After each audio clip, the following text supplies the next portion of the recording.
I am Jamie Collins, 34 years old, and until last month, I was the marketing director at Ascentech, a so-called family business where I poured my heart and soul into growing their client base by 300%.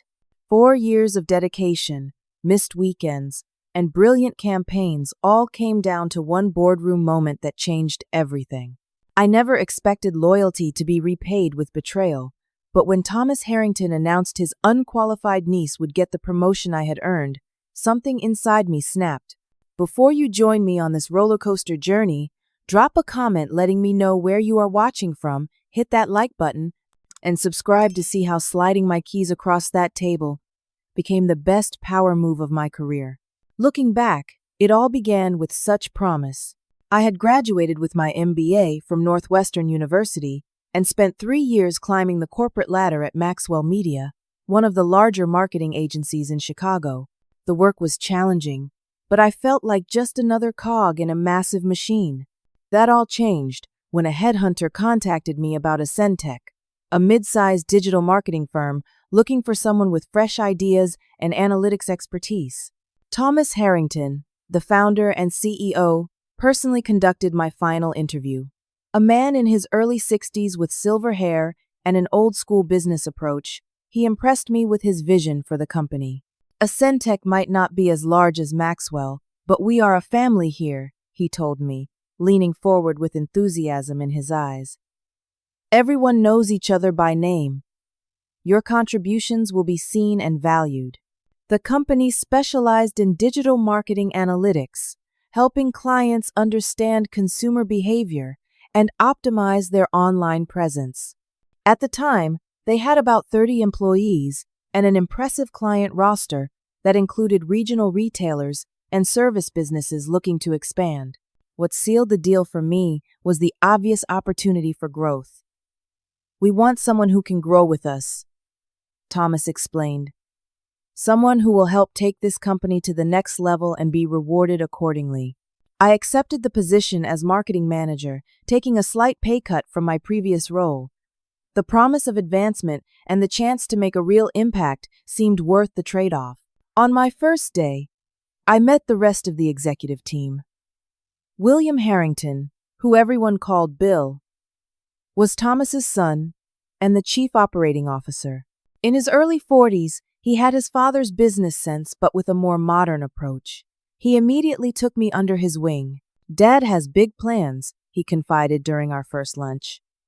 We need someone with your expertise to help us expand beyond our current market. I think you will be perfect for that. Stephanie Wilson, the human resources director and Thomas's sister, gave me a warm welcome and a thick employee handbook. In her 50s, she had the same authoritative presence as her brother, though she seemed more rigid about company policies. Alan Peterson, the chief financial officer, was introduced as a family friend since college. He was reserved but polite, briefly going over the bonus structure and growth projections with me. The atmosphere was indeed different from the corporate environment I was used to. The office was modern but comfortable, with an open floor plan that encouraged collaboration. Weekly staff meetings included birthday celebrations and personal announcements. Thomas knew details about everyone's families and hobbies. It really did feel like joining a large, somewhat dysfunctional family rather than a company. I threw myself into the work immediately. My first major achievement came 3 months in when I landed Horizon Healthcare, a regional network of medical clinics that had previously worked exclusively with larger agencies. My presentation focused on personalized analytics and targeted demographic research that the bigger firms weren't offering. This is exactly the kind of thinking we brought you in for. Thomas beamed when the contract was signed.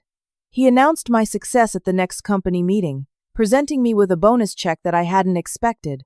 Over the next year, I implemented new marketing strategies that modernized Ascentech's approach. I developed a proprietary analysis method that combined consumer psychology with data tracking, allowing us to predict market trends with remarkable accuracy. Clients were impressed, and word of mouth brought new business inquiries weekly. The company grew rapidly during my first 2 years. We expanded from 30 employees to nearly 60.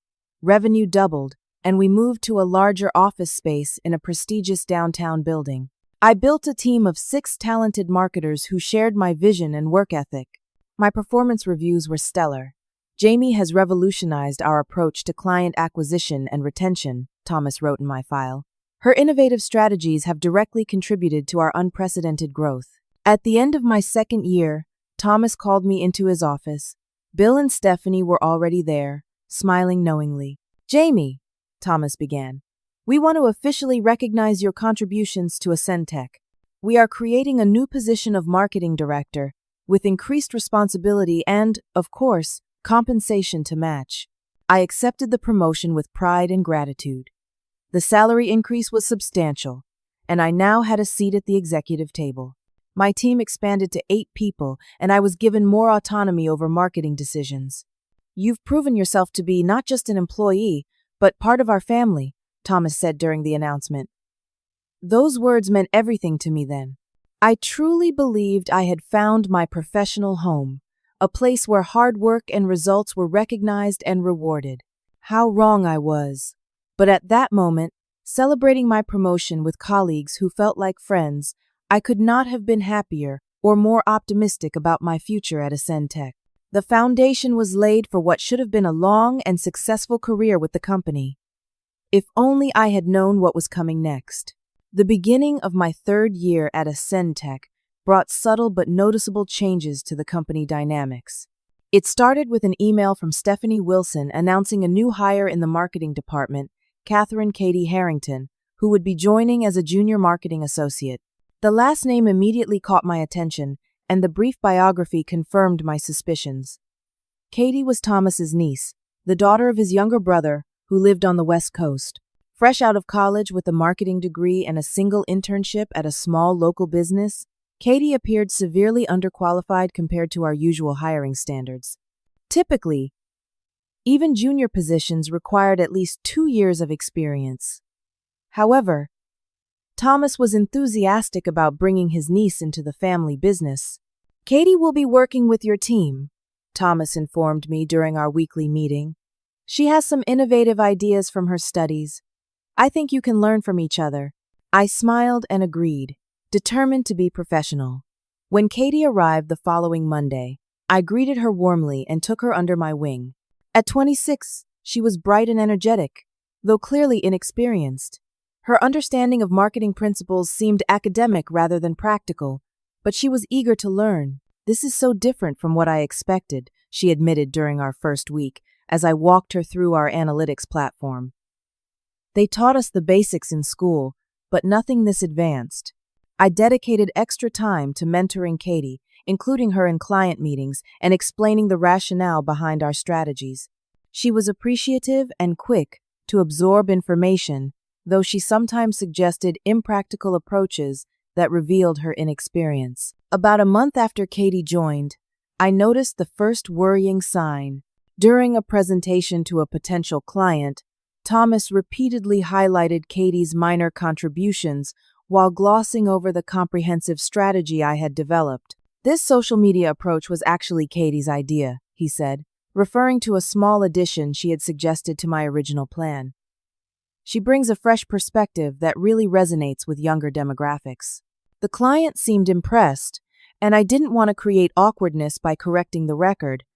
But after the 3rd such incident in different meetings, the pattern became impossible to ignore. More troubling were the closed-door meetings that began occurring with increasing frequency. Thomas, Bill, and Katie would huddle in the conference room, emerging with decisions that affected my department but were made without my input. When I asked about these discussions, Bill brushed off my concerns. "Just brainstorming sessions," he explained vaguely. "We didn't want to waste your time with preliminary ideas." 6 months into this new arrangement, I was tasked with developing a major campaign for North Star Technologies, our biggest client who provided nearly 20% of our annual revenue. Their product launch needed a comprehensive digital strategy across multiple platforms, exactly the kind of complex project where my expertise shined. I worked overtime for weeks, researching market trends, analyzing competitor strategies, and developing a unique approach that would position North Star ahead of the curve. My team contributed valuable insights, including Katie, who suggested a TikTok component that I incorporated into the larger plan. The day before our presentation to North Star, Thomas asked to review my materials. I walked him through the comprehensive strategy, detailing the research behind each element and projecting the expected return on investment. He nodded approvingly throughout. "Very solid work, Jamie," he said when I finished. "Would you mind if Katie joined us for the presentation tomorrow? It would be good experience for her."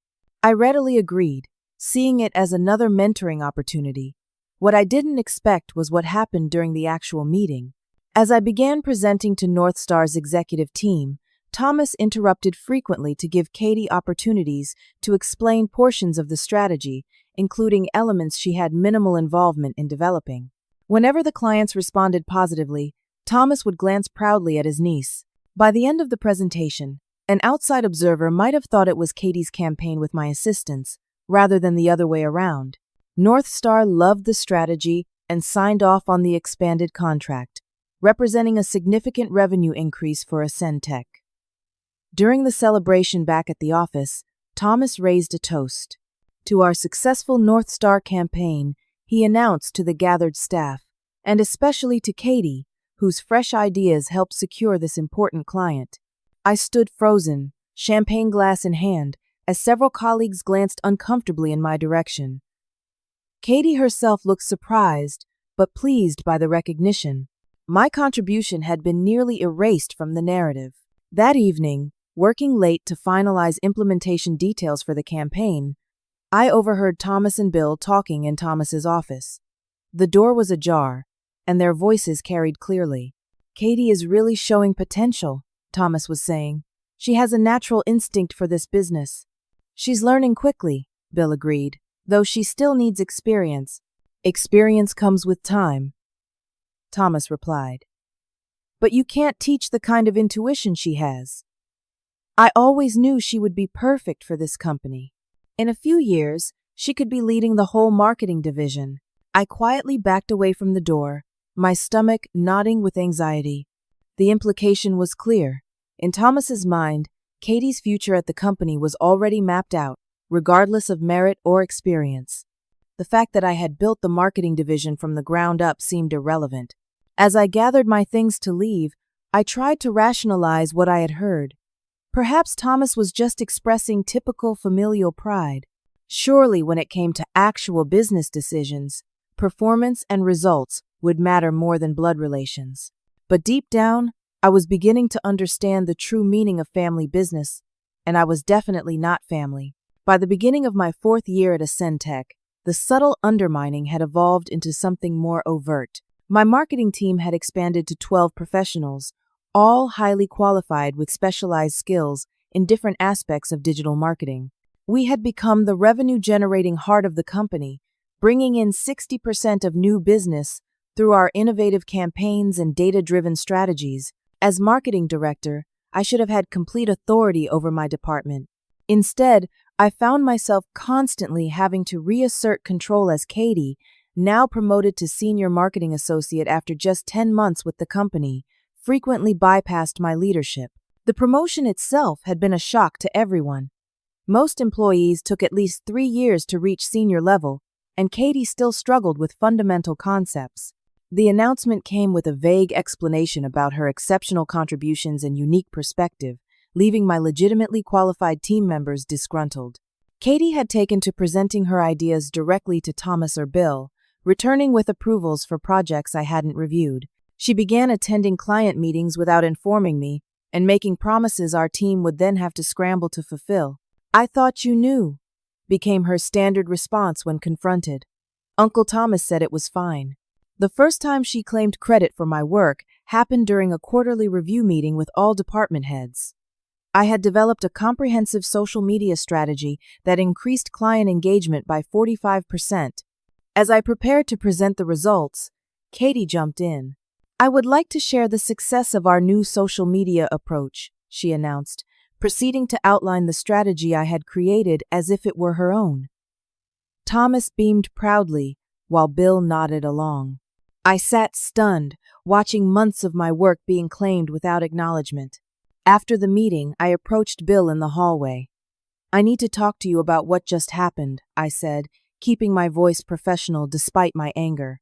Katie presented my social media strategy as her own work. Bill glanced around uncomfortably. I am sure she was just excited about the team's success, he replied. Everyone knows you lead the department, Jamie. Do not take it personally. But it continued happening. Marketing plans I drafted would appear in company-wide emails under Katie's name. Strategic initiatives I developed would be attributed to Katie's team in client communications. Each time I attempted to address the issue, I was told I was being oversensitive or not being a team player. After a particularly flagrant incident where Katie presented my quarter-long research project as her own work during an industry conference, I requested a formal meeting with Thomas.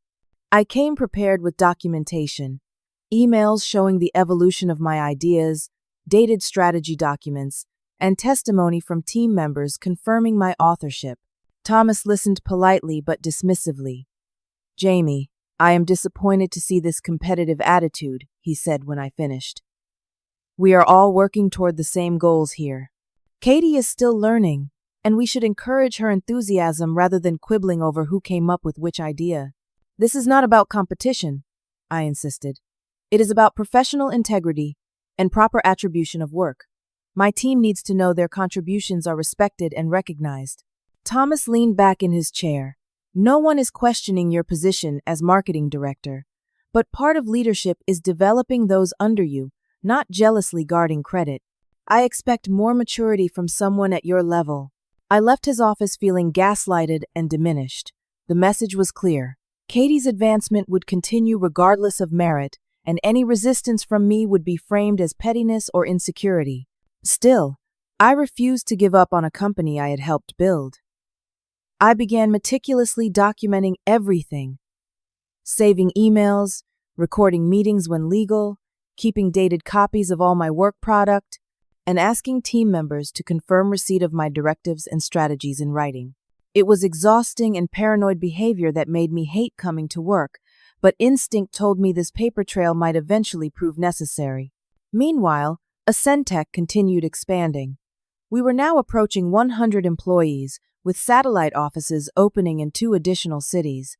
Much of this growth stemmed directly from marketing initiatives I had spearheaded. Thomas announced an ambitious 5-year expansion plan that would double our size again and potentially position the company for acquisition by a larger firm or even an initial public offering. As marketing director, I was tasked with developing the marketing strategy that would support this growth. For 6 weeks, I worked evenings and weekends, analyzing market opportunities, developing targeting strategies for new client acquisition, and creating a comprehensive brand evolution plan. The work was challenging but fulfilling, reminding me why I had joined Ascentech in the first place. This was exactly the kind of high-level strategic planning I excelled at. My personal life suffered during this period. I postponed a vacation with friends, missed my cousin's wedding, and broke up with the man I had been dating for 8 months when he grew frustrated with my constant work schedule. But I believed the sacrifice would be worth it when the expansion strategy succeeded and my contribution was recognized. The completed expansion plan was comprehensive and innovative, drawing on cutting-edge market research and psychological consumer profiling techniques I had been developing. When I submitted it to Thomas, he appeared genuinely impressed. "This is exceptional work, Jamie," he acknowledged, flipping through the detailed projections and strategies. "Just what we need to take Ascentech to the next level." For a moment, I felt the old sense of pride and belonging. Perhaps things would get back on track now that I had delivered something so valuable. The following week, Thomas sent a company-wide email announcing an upcoming executive restructuring to support the expansion plan. Several new vice president positions would be created, including vice president of marketing, who would oversee both the marketing department and the newly forming public relations division. As I read the email, a spark of hope reignited. This was the perfect opportunity to advance my career and solidify my position within the company. The role perfectly matched my qualifications and experience. After 4 years of dedicated service and demonstrable results, surely I would be the natural choice for this promotion. The email concluded by stating that all new executive appointments would be announced at the quarterly board meeting the following Friday. I immediately began preparing, updating my portfolio of achievements, and rehearsing talking points about my vision for the expanded marketing division. When Friday arrived, I dressed in my most professional suit and arrived at the office early to review my notes one final time. I felt confident but nervous as I entered the boardroom where the executive team was gathering. Thomas sat at the head of the table, with Bill and Stephanie flanking him. Alan Peterson was shuffling through financial reports, while various department heads took their usual seats. Katie arrived last, wearing a new designer suit and carrying a leather portfolio I had not seen before. She took the empty seat beside Thomas, who patted her hand affectionately as the meeting was called to order.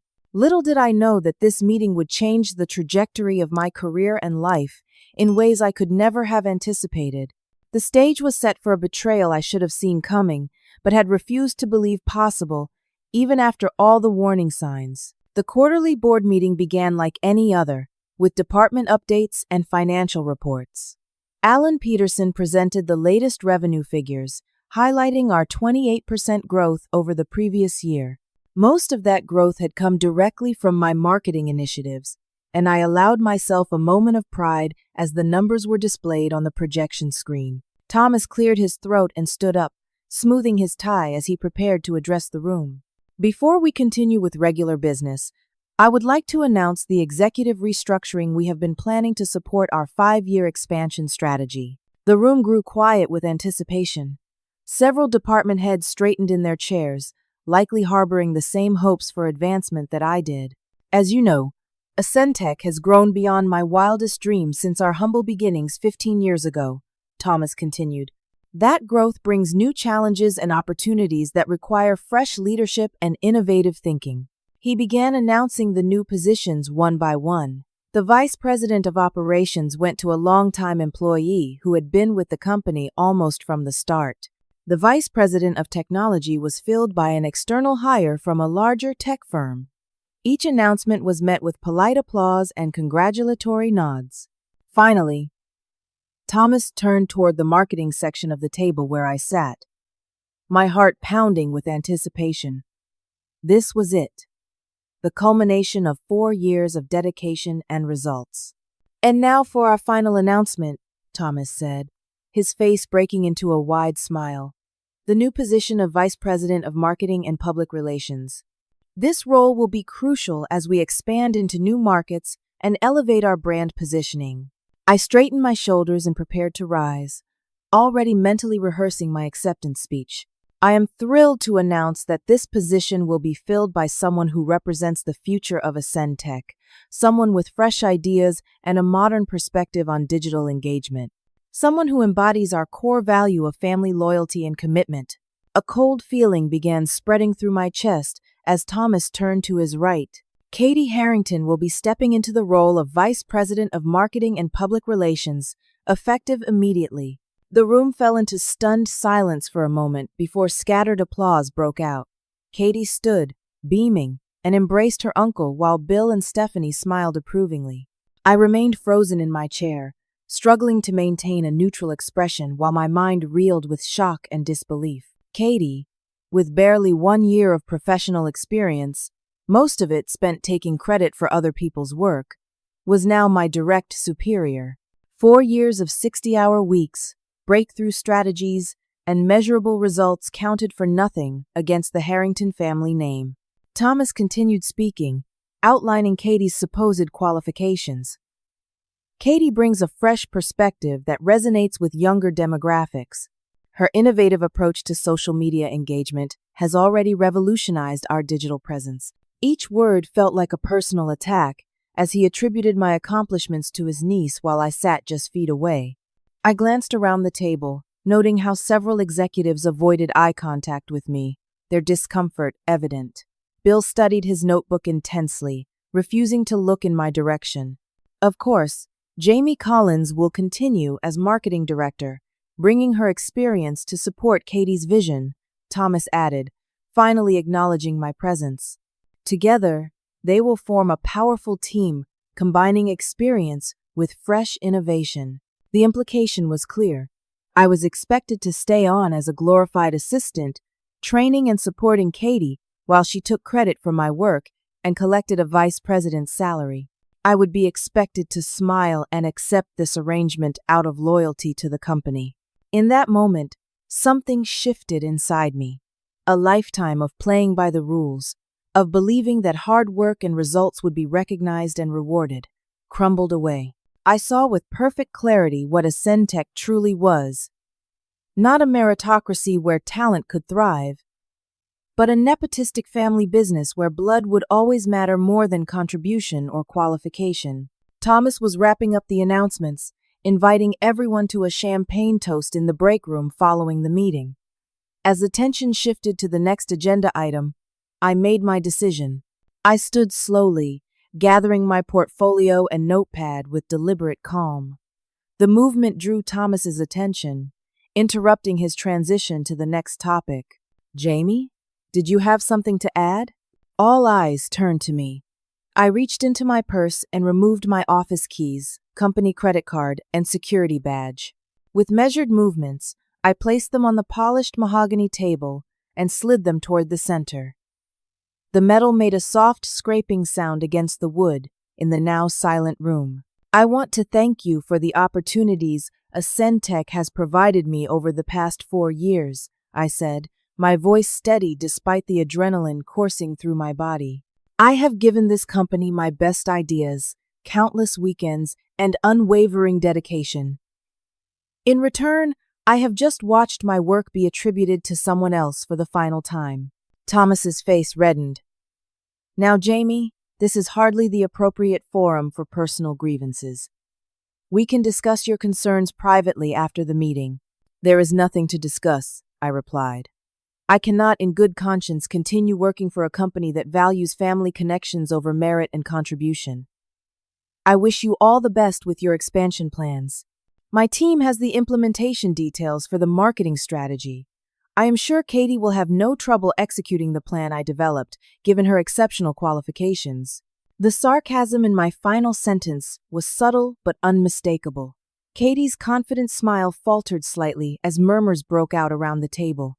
You are making a mistake, Thomas said, his voice hardening. Walking out like this is unprofessional and will damage your reputation in the industry. I met his gaze directly. What is unprofessional is promoting an unqualified family member over dedicated employees who have earned advancement. That does far more damage to your company's reputation than my departure ever could. With that, I turned and walked toward the door, my head held high despite the emotional turmoil churning inside me. As I reached for the handle, Thomas called after me. The non-compete agreement you signed prevents you from working with any of our clients or competitors for 2 years. You are burning bridges you cannot afford to burn. I paused, but did not turn around. I suggest you review that agreement with your legal team before making such assertions, Thomas. Goodbye, everyone. As the boardroom door closed behind me, I moved quickly through the office, avoiding eye contact with curious employees who had clearly heard raised voices from the meeting. I collected my personal items, fitting what I could into my briefcase and leaving the rest. 20 minutes after sliding my keys across the table, I sat in my car in the parking garage, hands trembling on the steering wheel as the adrenaline crash hit me. I had just walked away from a 6-figure salary with no backup plan. My career, which I had built meticulously for years, now had a gaping hole where my current employment should be. Yet beneath the fear and uncertainty, another emotion was building: liberation. For the first time in years, I had stood up for my own worth instead of accepting unfair treatment.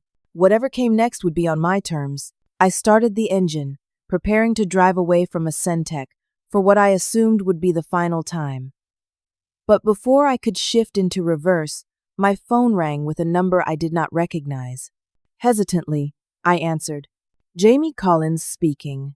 Miss Collins, this is Rachel Goldman, legal counsel for Ascentech, said a crisp female voice.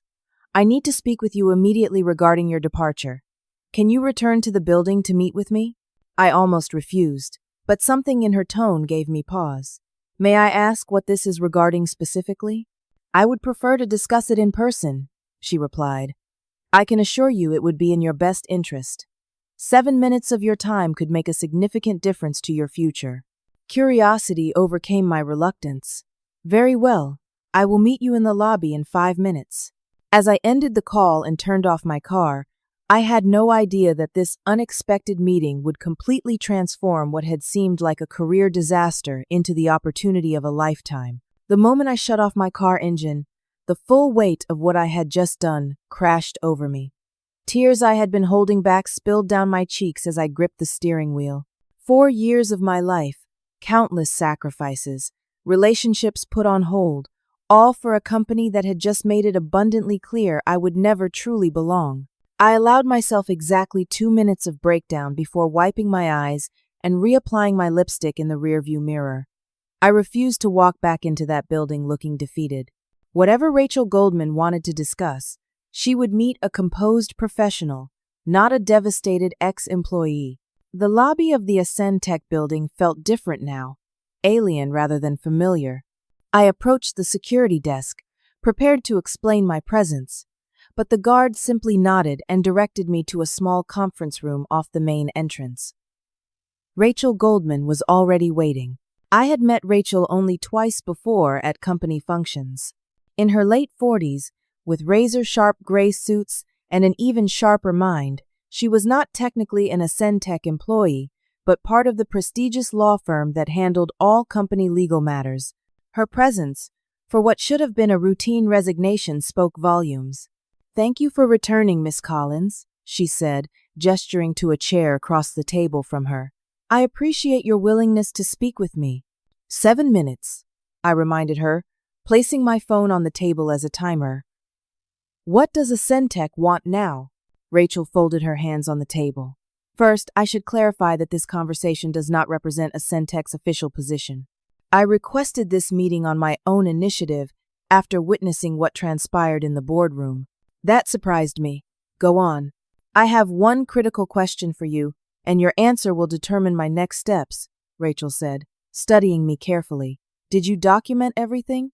The question caught me off guard. Document what exactly? "Your contributions. The projects credited to Katie Harrington. The promotion criteria you met that she did not. The comparison between your qualifications and hers. The revenue directly attributable to your work." A small, grim smile formed on my lips. "Yes, extensively." Rachel nodded as if confirming a suspicion. "I thought you might have. You struck me as thorough. May I ask what prompted you to keep such detailed records?" "Professional habit at first," I explained. "Then survival instinct. Once I noticed the pattern forming. I have 4 years of performance reviews, email trails preserving the evolution of strategies later attributed to others, client testimonials specifically naming me, documentation of revenue generated by my campaigns, and a side-by-side comparison of my qualifications versus Katie's that would embarrass anyone with a sense of professional ethics." "And you have copies of all this documentation outside company servers?" "Of course, backed up in 3 separate locations." Rachel tapped her pen thoughtfully against her legal pad. "Miss Collins, are you aware that Ascend Tech's own employee handbook explicitly states that promotions will be based on merit, performance, and qualifications?" "I am. Page 42, Section 6, Paragraph 3. I have that highlighted." A hint of admiration flickered across Rachel's face. "Then you might also be interested to know that in promoting a family member with demonstrably inferior qualifications over you, the company may have created several significant legal vulnerabilities." She opened a folder and slid several documents across the table. "These are the company's own metrics for vice presidential qualifications. Based on what I witnessed today and what you have just confirmed, there appears to be a clear case of breach of implied contract at minimum. Depending on other factors, there could be grounds for claims of discriminatory promotion practices and violation of the company's own stated policies." My timer chimed, indicating the 7 minutes had elapsed, but I made no move to leave. "What exactly are you suggesting, Miss Goldman?" "I am suggesting that my ethical obligation, as legal counsel, is to inform my client of potential legal exposures. I will be requesting an emergency meeting with Thomas and the board immediately following our conversation to discuss these concerns. She gathered her papers with precise movements. I cannot and will not advise you on any potential legal action against Ascentech, as that would be a conflict of interest. However, I would be remiss if I did not acknowledge the strength of the documentation you describe. Understanding dawned. Rachel was not trying to intimidate me into silence. She was providing me leverage while maintaining her professional obligations. As an attorney, she had to act in her client's best interest, which included warning them of legal vulnerabilities created by their actions. Thank you for your candor, I said, standing to leave. Will you let me know when this emergency meeting is scheduled? It already is, Rachel replied. 4 o'clock this afternoon, main boardroom. Your presence would be illuminating for all parties. I checked my watch. That gave me 3 hours to organize my documentation and prepare my approach. I will be there. The intervening hours passed in a blur of activity. I retrieved backup files, organized evidence chronologically, and prepared a concise summary of the situation from a legal perspective. By the time I returned to Ascentech's offices, I felt armed with irrefutable proof of my case. The atmosphere in the boardroom was tense when I entered precisely at 4 o'clock. Thomas, Bill, and Stephanie sat on one side of the table looking grim. Katie was conspicuously absent. Rachel Goldman sat at the far end with her own legal materials spread before her. An empty chair waited for me opposite the Harrington family. Miss Collins, thank you for joining us, Rachel began formally. I have informed the board of the potential legal concerns arising from this morning's events and the documentation you possess. Thomas leaned forward, his expression a mixture of anger and apprehension. This is ridiculous. Jamie is simply disgruntled about a business decision that was not in her favor. There are no grounds for legal action here. Rachel slid a document toward him. Perhaps you should review the company's own stated promotion policies and the comparative qualification summary I have prepared based on company records. Thomas scanned the document, his face gradually losing color. Bill looked increasingly uncomfortable, while Stephanie maintained a stoic expression. This meeting is being recorded with everyone's knowledge, Rachel continued, indicating a device on the table. For the record, I would like Miss Collins to summarize the documentation she has compiled regarding her contributions to Ascentech and the circumstances of today's promotion announcement. For the next 20 minutes, I methodically outlined my case, referring to specific documents, dates, and witnesses who could corroborate my claims. I detailed projects I had conceived, developed, and implemented that were later credited to Katie. I compared our respective qualifications and experience. Most damning were the performance metrics showing the revenue directly attributable to my work over 4 years. When I finished, the room was absolutely silent. Rachel turned to Thomas. As your legal counsel, I must advise you that the company's position is highly vulnerable should Miss Blank Collins pursue legal remedies. The documentation she possesses would likely meet the burden of proof for several causes of action. Thomas's attempt at bravado crumbled visibly. What does she want? Money?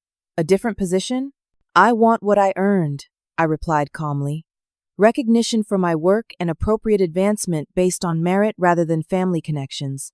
But more importantly, I want accountability for the pattern of behavior that has been overlooked and encouraged in this company. Bill finally spoke up. Dad, we need to consider our options carefully. If this went public, the reputation damage alone would be substantial. Not to mention the potential financial liability, Rachel added. Courts have awarded substantial damages in similar cases of contractual breaches and discriminatory promotion practices. Thomas rubbed his face, suddenly looking every day of his 60-plus years. Fine. What settlement are you proposing? A severance package? We can offer 6 months' salary and benefits. I almost laughed at the inadequacy of his offer. That barely covers the bonus I earned, but never received for the North Star campaign. No, Thomas, Money alone does not fix this. Then what do you want? Stephanie asked, speaking for the first time. I want a public acknowledgement of my contributions to Ascentech over the past 4 years. I want written recommendations from each of you attesting to my skills and achievements. I want release from any non-compete clauses with full freedom to work with any clients or companies I choose. And I want it legally documented that I left voluntarily with the company's full support rather than being passed over for a promotion. Thomas started to object, but Rachel cut him off with a raised hand. These terms are actually quite reasonable given the circumstances and potential liability. And one more thing, I added. A full audit of promotion and recognition practices throughout the company to ensure this pattern is not repeated with other employees. The room went dead quiet again as my final requirement sank in. This was no longer just about me or my career. It was about systemic change in the company's culture. After what felt like an eternity, Thomas nodded reluctantly. We can agree to these terms, provided you sign a confidentiality agreement regarding the specifics of our settlement discussions. I will sign confidentiality regarding the settlement terms, I clarified, but not regarding my experience at the company.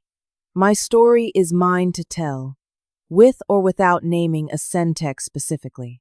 More tense negotiations followed, but by 6 o'clock that evening, the documents were drafted, reviewed, and signed.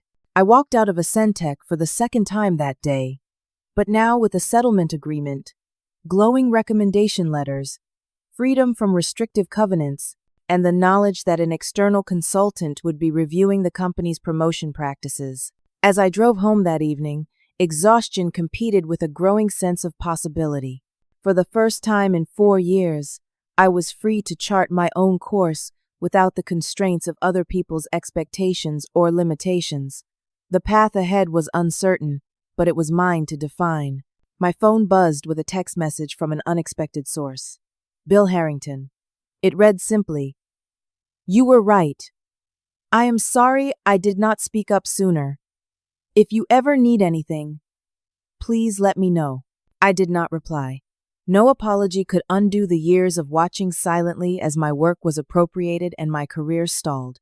But the acknowledgement confirmed what I already knew. Standing up for myself had been the right decision, regardless of the risk. What I could not have anticipated was how this apparent career disaster would transform into the greatest opportunity of my professional life. The next few weeks would prove just how valuable freedom can be when combined with talent, determination, and the right motivation to succeed. The first week, after leaving Ascentech, passed in a blur of emotions. I alternated between panic attacks about my financial future and elation at my newfound freedom. I allowed myself this time to process everything, sleeping late, binge-watching shows I had been too busy to see, and reconnecting with friends I had neglected during my workaholic years. By day 8, however, restlessness set in. I was not built for idleness. With my settlement providing a financial cushion for several months, I had the luxury of time to consider my next move carefully. Corporate positions similar to my role at Ascentech were available, but the thought of rejoining another company's hierarchy held little appeal. The defining moment came unexpectedly during my morning coffee ritual. My phone rang with a number I recognized as belonging to David Parker, CEO of Horizon Healthcare, Ascentech's largest client and the account I had personally secured and managed for 3 years. "Jamie," David said when I answered, "I heard you left Ascentech. They sent some young woman to our strategy meeting yesterday who could not answer basic questions about our campaign metrics." What happened? I gave him a diplomatic version of events, careful to honor the confidentiality agreement while making it clear the separation had been due to advancement issues rather than performance concerns. "That explains a lot," David sighed. "Look, we signed with Ascentech because of you, not the company name. Our contract is up for renewal next month, and frankly, without you handling our account, I am not inclined to continue the relationship." Thomas's attempt at bravado crumbled visibly. What does she want? Money? A different position? I am listening. "I have been considering establishing my own marketing consultancy," I said, the plan crystallizing as I spoke. With my experience and proven track record, I could offer the same high-quality service, but with more personalized attention and without corporate overhead costs. There was a pause on the line. You would need a business entity, insurance, all the proper structures in place. Give me 2 weeks, I replied confidently. I will have everything set up and a proposal on your desk that will make a Centec's offering look overpriced and underdelivered. David chuckled. Always the confident one. All right, Jamie. I will hold off on any decisions until I see your proposal. That call catalyzed a whirlwind of activity. I spent the next 14 days creating a business from scratch. I registered Collins Strategy Partners as an LLC, secured business insurance, established a professional website, and set up a home office in my spare bedroom. Having managed a Centec's operations from the inside, I knew exactly what was necessary and what was superfluous for a lean, effective marketing consultancy. True to my word, exactly 2 weeks after our call, I presented David with a comprehensive proposal. My rates were 15% lower than a Centec's, my approach more personalized, and my strategies more innovative without corporate restrictions. This is impressive, David admitted as he reviewed the materials. But can you handle our workload alone? At a Centec, you had a team. I am not planning to stay a one-person operation, I explained. In fact, I have already received interest from 2 former Centec employees who would like to join my venture. Those interested employees were Zach Rivera and Alicia Washington, 2 talented marketers from my former team who had reached out after hearing about my departure. Both had experienced similar frustrations with recognition and advancement at a Centec, though neither had family members to compete with. David tapped his pen against the proposal, then made his decision. Let us start with a 6-month contract. If performance meets expectations, we can discuss a longer-term arrangement. Walking out of Horizon Healthcare with a signed contract worth $200,000 over 6 months was a victory beyond my wildest expectations. I had just secured my fledgling company's first major client, and the symbolism of it being poached directly from a Centec made it all the sweeter. Within days, Zach and Alicia had submitted their resignations and joined Collins Strategy Partners. We converted my living room into a temporary office space while searching for affordable commercial property. The energy and enthusiasm were palpable as we worked together to establish processes and strategies free from corporate politics and family favoritism. News travels fast in industry circles.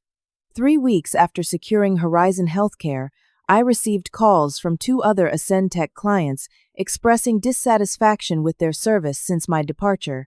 By the end of our 2nd month in business, Collins Strategy Partners had 5 significant clients, 3 full-time employees, and 2 freelance specialists for specific project needs. The transition was not without challenges. Cash flow was tight despite our contracts, as clients typically paid on 60 or 90-day terms, while expenses needed covering immediately.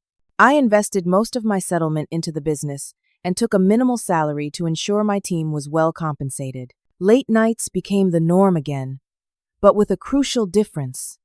Every hour invested now built something that was mine, where merit-determined advancement and contribution received proper recognition.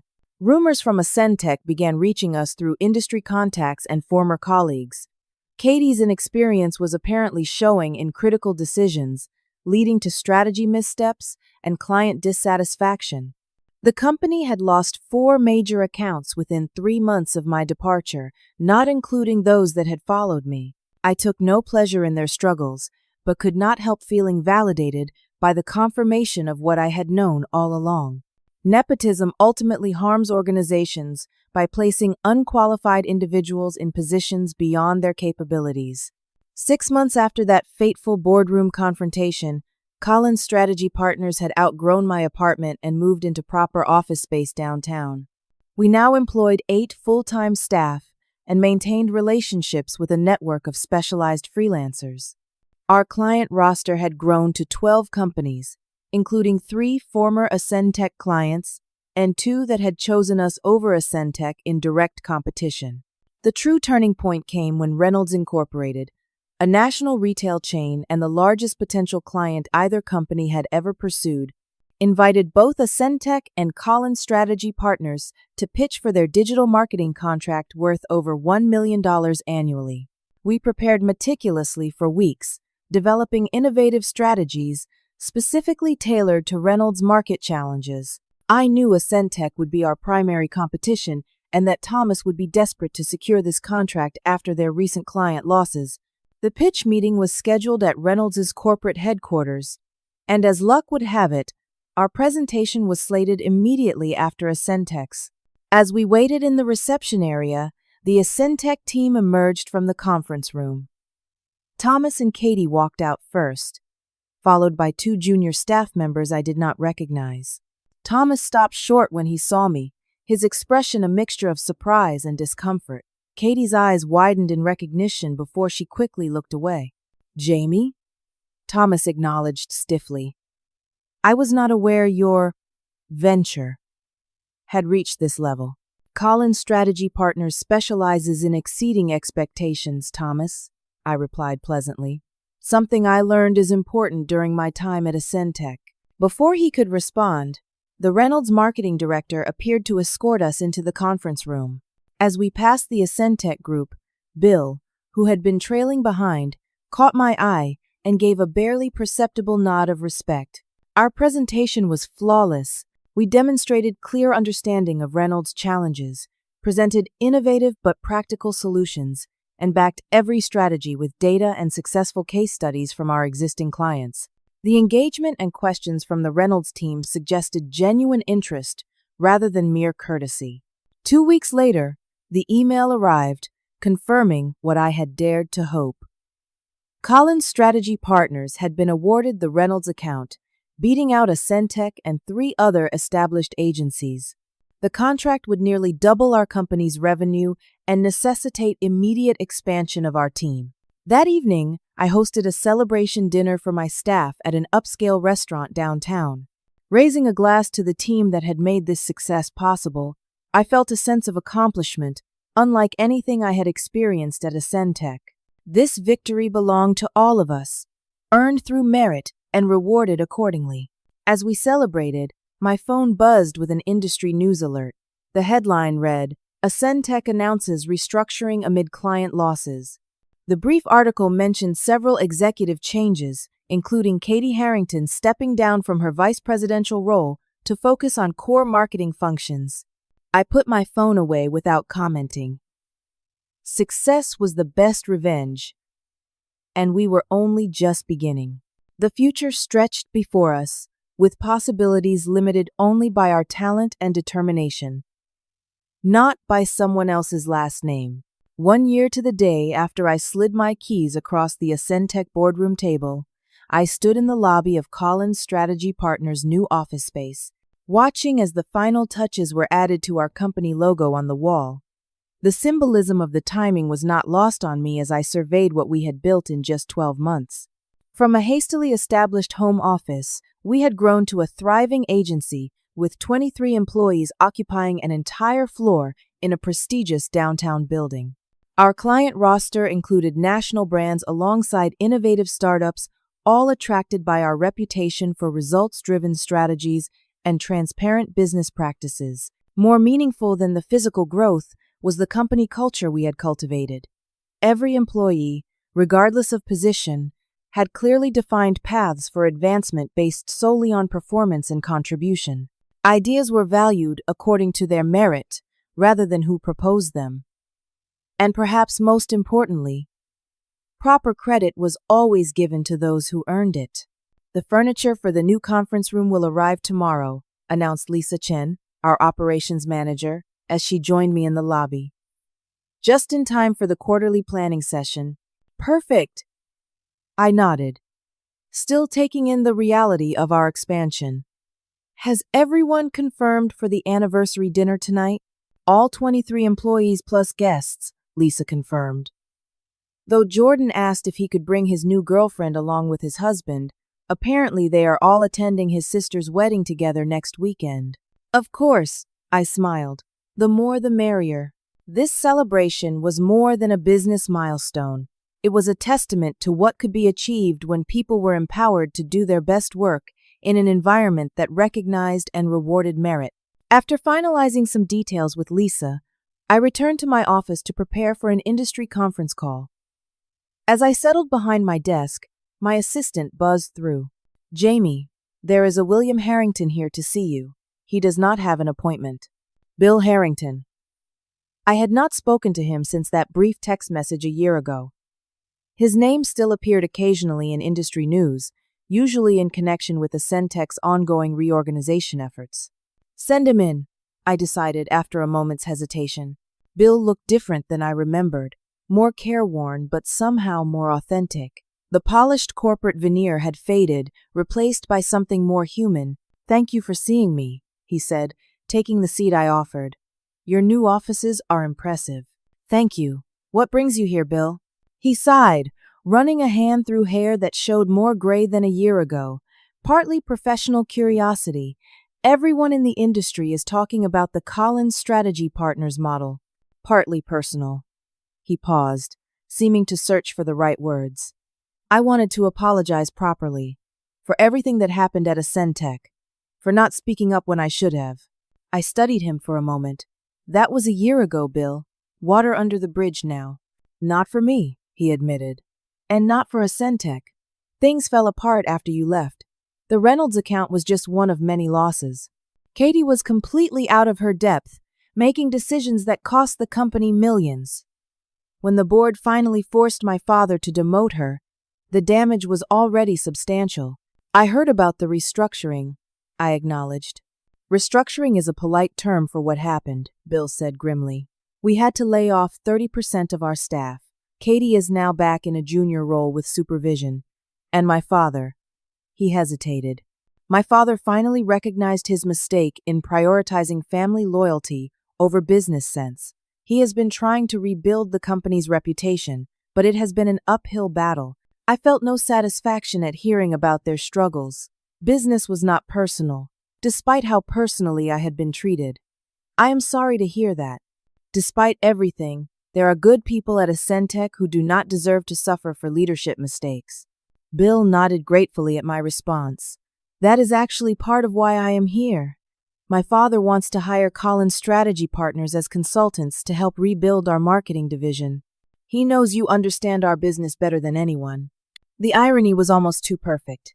You realize how that would look, right? The company that passed me over for a promotion due to nepotism now wanting to hire my agency to fix the resulting problems. "I know," Bill acknowledged, "but desperation makes for strange business decisions. He is willing to pay double your standard consulting rate." I considered the proposal for a moment before shaking my head. "I appreciate the offer, but I must decline. Collins Strategy Partners has a 6-month waiting list for new clients, and frankly, I value my team's culture too much to risk reintroducing them to an environment that did not value their contributions." Rather than arguing, Bill simply nodded. I expected that answer, but I had to try. "For what it is worth, you have built something remarkable here. Something better than Ascentech ever was, even at its peak." After Bill left, I found myself reflecting on the journey of the past year. What had seemed like career disaster had become the catalyst for something far more fulfilling than I could have imagined while climbing the corporate ladder at Ascentech.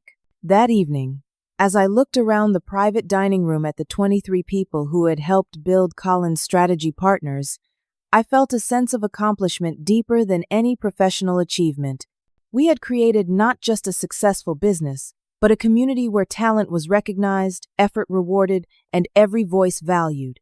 When the time came for speeches, I raised my glass to the room. 1 year ago today, I made the hardest professional decision of my life, walking away from a company where I had invested 4 years because I refused to accept that connections would always matter more than contributions. Murmurs of agreement rippled through the room, as many of our staff had similar stories. What I could not have known then was that sliding my keys across that boardroom table would be the beginning, not the end. That by standing up for my own worth, I would create space for all of us to build something that reflects our collective values. I gestured to include everyone present. Collins Strategy Partners exists because each of you took a similar risk. Choosing to join a startup rather than accepting environments where your talents might be overlooked or attributed to someone else. Together, we have proven that merit-based culture is not just ethically right, but profoundly good business. The evening continued with stories, laughter, and genuine camaraderie that no corporate team-building exercise could manufacture.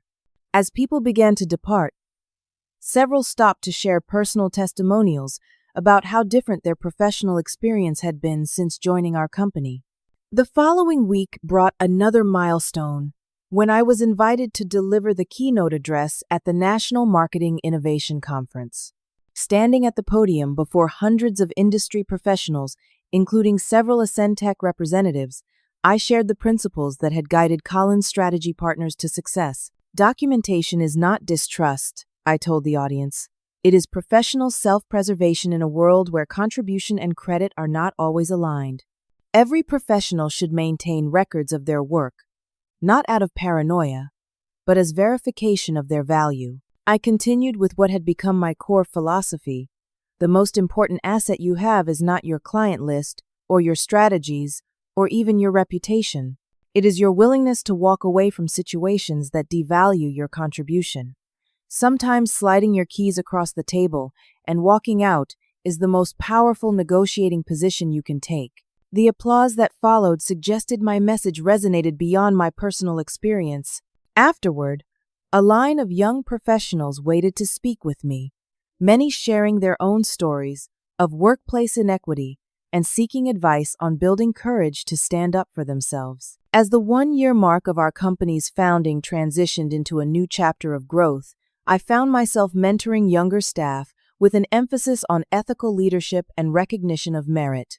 We instituted transparent promotion criteria, regular acknowledgement of contributions, and a profit-sharing model that rewarded collective success. The industry took notice.